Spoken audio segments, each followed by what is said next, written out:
this is your first time here, you're welcome. Please hit the subscribe button. If not, you're welcome back. My name is Fisayo and in this video, I'm going to be sharing with you how to create a results-driven content plan in 2023. The first thing I'm going to say here is that a content plan is different from a content strategy. So your content strategy is all the action steps that you take in order to use content to achieve whatever goals that you have set for the business. While the content plan determines the content that you hope to create and the expectations for how it should be created and distributed. So again, your content strategy is all the action steps that you intend to take in order to use content to achieve your business goals. But the content plan now determines the content that you want to create and how it will be shared and distributed in order to meet your overall business strategy. So first, you create a content strategy, and when your content strategy is ready to go, you create a plan that would help you execute that content strategy. So if you work with a team, the content plan will determine who is responsible for creating the content, who is responsible for vetting your content, who is responsible for publishing, who is responsible for tracking and measuring. So before we get into the actual how, why do you need a content plan? Why is it necessary that you create a content plan? You need a content plan because you want to be able to drive traffic or sales to your brand, to your online business. Because what is a strategy without a plan? So a strategy is the blueprint or the layout of how you want to accomplish your goal. Then the plan is let's say a pattern of arrangement or a step-by-step process on how you accomplish that goal. So in order to execute your content strategy so that you can reach your overall business goal, you need to create a content plan. So then, what are the steps to creating a content plan? The first step is that you need to determine who your content is for. That is your target audience. And so it could be, I may start sounding like a broken record because in almost every video that I post, I always talk about determining your target audience. But that is the first step to actually succeeding with an online business, or succeeding in an online business, or growing a successful online business. You need to determine your audience. So you need to know who your content is for. You need to know who it will resonate with, because you can't be creating content for everybody. There's no way you'll be creating a content plan without thinking about who the content is for. The best way to figure out who your content is for is to look at people who are already consuming your content. So for instance, if you have a website or you have a blog, you want to, and it is connected to Google Analytics, of course, you want to go into your audience, your analytics dashboard and check your audience. Figure out who they are, what their age is, their gender, their location. Okay, so part of that also involves finding out their interests, their desires, and their problems. So it is important that you determine who your content is for. That's the first step to creating a content plan.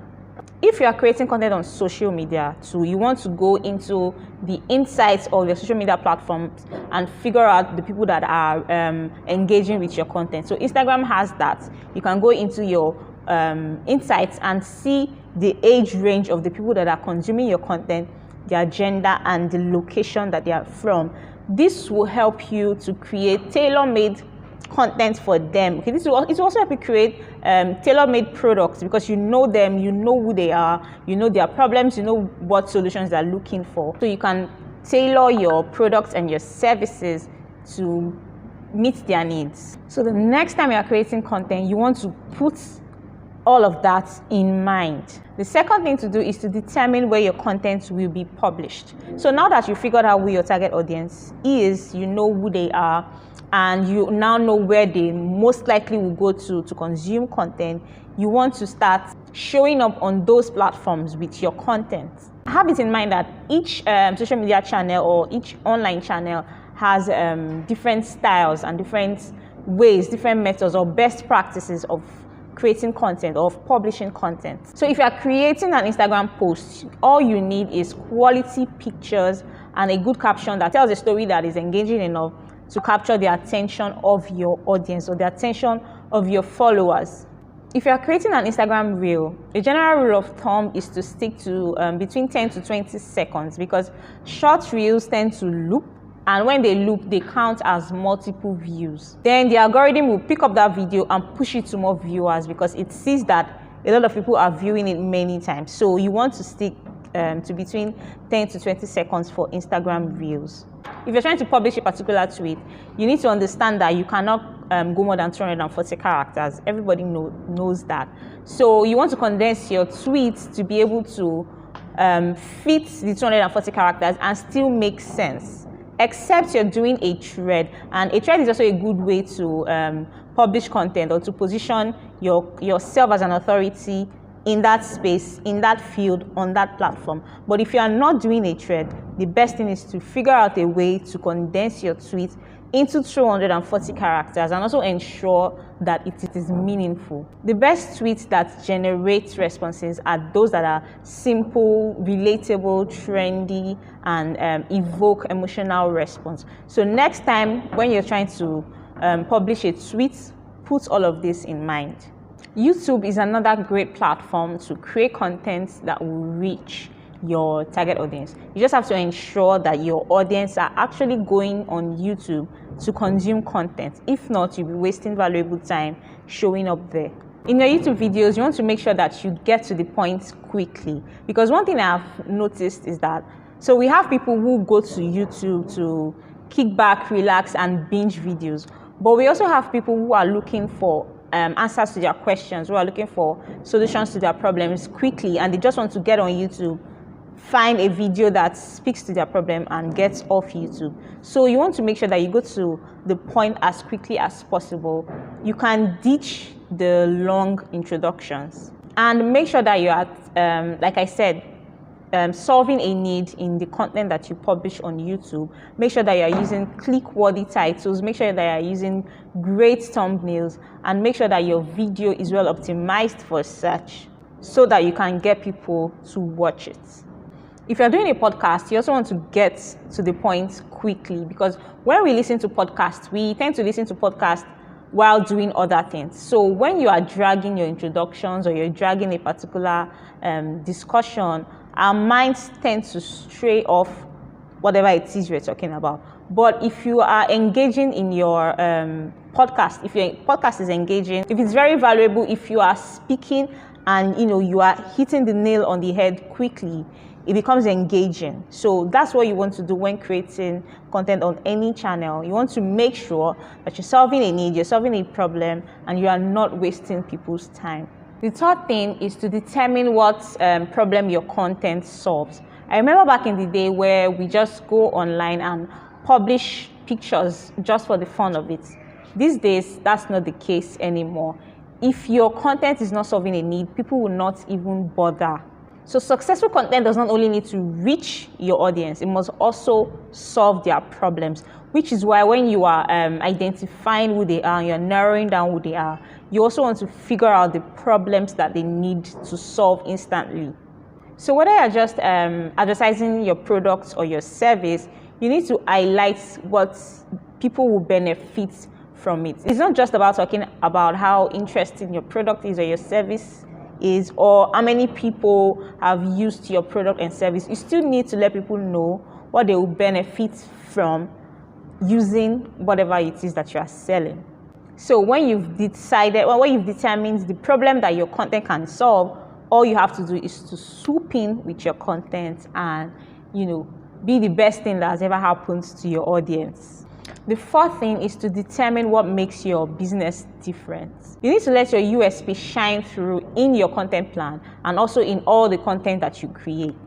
The reason for this is that your competitors are also going through the same routes. So they are sharing content, they are figuring out, they know who their target audience is, and they are creating valuable content for their target audience. They are doing it in a good way. They are meeting their audience where they can be found, but they are not you. So you have a unique selling point, a USP, what makes you different from the competitor, and you need to let it shine through in your content.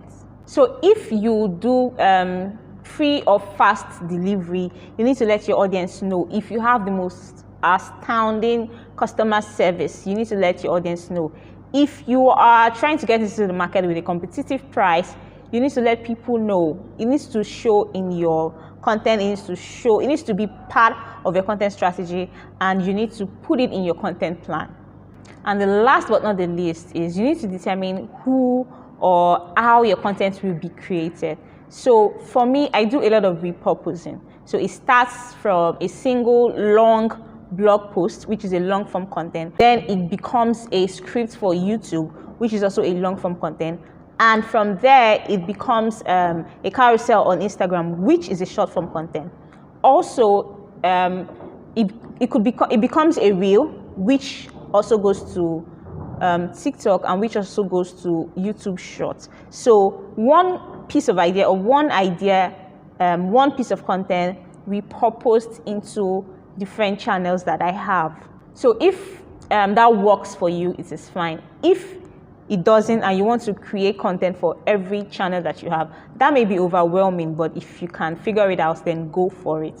So another part to this is who is responsible for creating your content. So if you have a team, if say you have a video creator or a video editor, somebody that comes up with content for your Facebook group, somebody that comes up with content for your Instagram, somebody that comes up with content for your podcast, or you have somebody else that publishes this, if you have somebody else that measures and gives you reports, you need to figure out who does what.